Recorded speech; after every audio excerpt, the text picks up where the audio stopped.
Need to factory reset your Acer Predator? This video walks you through restoring your gaming laptop to its original factory settings step by step. So this should hopefully be a pretty straightforward process, guys, and without further ado, let's go ahead and jump right into it. It's supposed to not delete your personal files. I strongly suggest you create a backup of any important files or documents before you proceed, because even though it might say that it's going to save your personal files, there's no guarantees that it will, so just keep that in mind, and we're going to go ahead and jump right into it. So we're going to go ahead and start by right-clicking on the Windows Start menu, and we're going to select the settings. You want to select System, and then on the right side, scroll down until you get to Recovery. Reset Advanced Startup Previous Version of Windows. Go ahead and open that up. So we're going to start by going underneath Recovery Options, reset this PC, choose to keep or remove your personal files, then reinstall Windows. Go ahead and select Reset PC. Underneath Choose an option, Keep My Files removes apps and settings but keeps your personal files.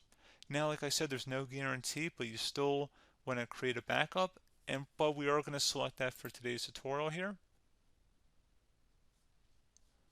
And it's going to ask how would you like to reinstall Windows. I usually do a local reinstall, so that's what I'm going to select.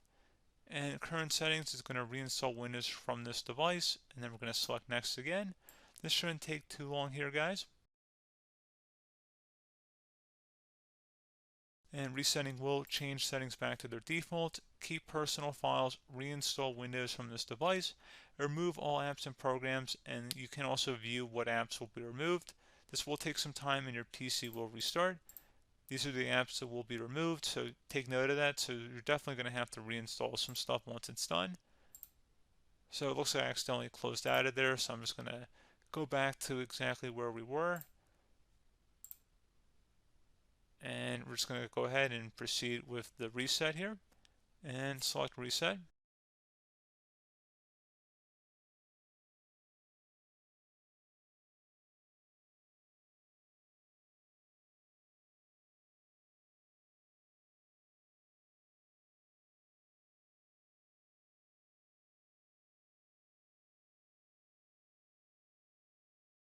And there you go, guys. Should be simple as that.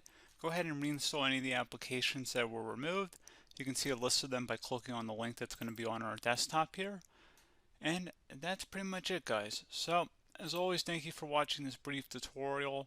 Do hope I was able to help you out, and I do look forward to catching you all in the next tutorial. Goodbye.